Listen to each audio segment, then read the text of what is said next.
అనుకున్నామన్న సంగతి రాష్ట్ర ముఖ్యమంత్రి నేను చెప్పదలుచుకున్నా.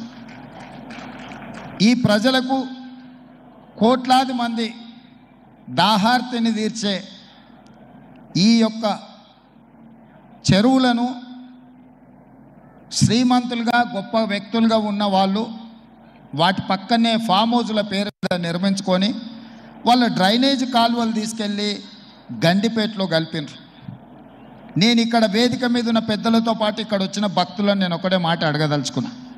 ఇవాళ వాళ్ళ విలాసవంతమైన జీవితం కోసం నిర్మించుకున్న ఫామ్ హౌజుల నుంచి వచ్చే డ్రైనేజ్ గండిపేటలో హిమాయత్ సాగర్ తాగునీటిలో కలిపితే ఆ నీళ్ళు హైదరాబాదు నగరానికి తాగడానికి సరఫరా చేస్తుంటే వాళ్ళు నిర్మించిన అక్రమ నిర్మాణాలను వదిలేస్తే ఇక నేను ప్రజాప్రతినిధిగా విఫలమైనట్ట కాదా మీరు ఒక్కసారి ఆలోచన చేయండి. అందుకే ఒత్తిడి వచ్చిన మిత్రులకు ఫామ్ హౌజులు ఉన్నా ఏవి వదలకుండా హైడ్రా అనే ఒక సంస్థను ఏర్పాటు చేసి తెలియకుంటేనే ప్రజాప్రతినిధులం కొన్ని మన దినచర్యల్లో భాగంగా కొన్ని తప్పిదాలు చేస్తుంటాం. తప్పుదలు తెలవకుంటేనే కొన్ని తప్పులు జరిగిపోతుంటాయి. మరి ఆ ఖాతాను సవరించుకోవడానికి ఆ బ్యాలెన్స్ షీట్ను సవరించుకోవడానికి తెలిసి కొన్ని మంచి పనులు చేయాలని నేను ప్రగాఢంగా విశ్వసిస్తున్నా, నమ్ముతున్నా. ఆ తెలిసి చెయ్యాలనుకుంటున్న మంచి పనులో భాగము ఈ చెరువులను చెరబట్టిన వాళ్ళ నుంచి విముక్తి కలిగించాలన్న ఏకైక లక్ష్యంతోనే ఈరోజు చెరువులను ఆక్రమించుకున్న వాళ్ళను ఎవరిని వదలకుండా ఉక్కు పాదంతో అణిచివేయాలన్న ఆలోచన, అందులో నిర్మాణాలను ఏ ఒత్తిడి వచ్చినా వెనక్కి తక్కకుండా తొలగించాలన్న ఆలోచనతోనే ఈరోజు ఈ చెరువులలో ఉన్న అక్రమ కట్టడాలను కూలగొడుతున్నాము.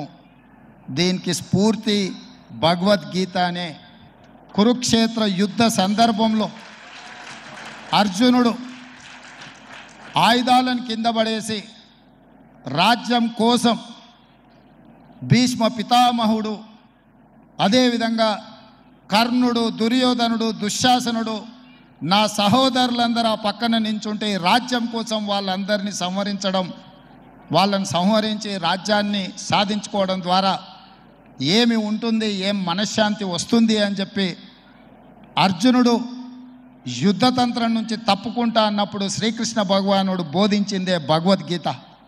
చంపేదెవరు, చంపించేదెవరు, లోక కళ్యాణం కోసం నీ బాధ్యతను నెరవేర్చాల్సిందే.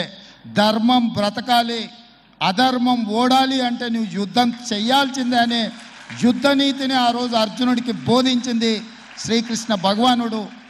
ఇవాళ ఆ శ్రీకృష్ణ భగవానుడి బోధనానుసారమే ఈరోజు ఈ చెరువులను కాపాడే కార్యక్రమాన్ని నేను తీసుకుంటున్నా. నాకు తెలుసు ఈ చెరువులలో నిర్మాణమైన విలాసవంతమైన ఫామ్ హౌజులు ప్రభుత్వాన్ని ప్రభావితం చేయగలిగిన స్థానాలలో ఉన్న చాలామంది వ్యక్తులు ఉన్నారు.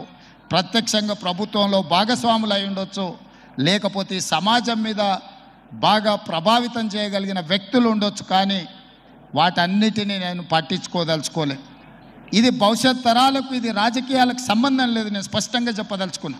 రాజకీయాల కోసమో లేకపోతే రాజకీయ నాయకులను కొంతమందిని దృష్టిలో పెట్టుకొని చేపడుతున్న కార్యక్రమం కాదు ఇది.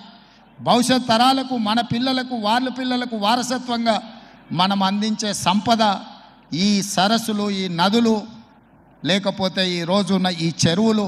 ఈ ప్రకృతి సంపదను మనం విధ్వంసం చేస్తే ప్రకృతి మన మీద కక్ష కడుతుంది.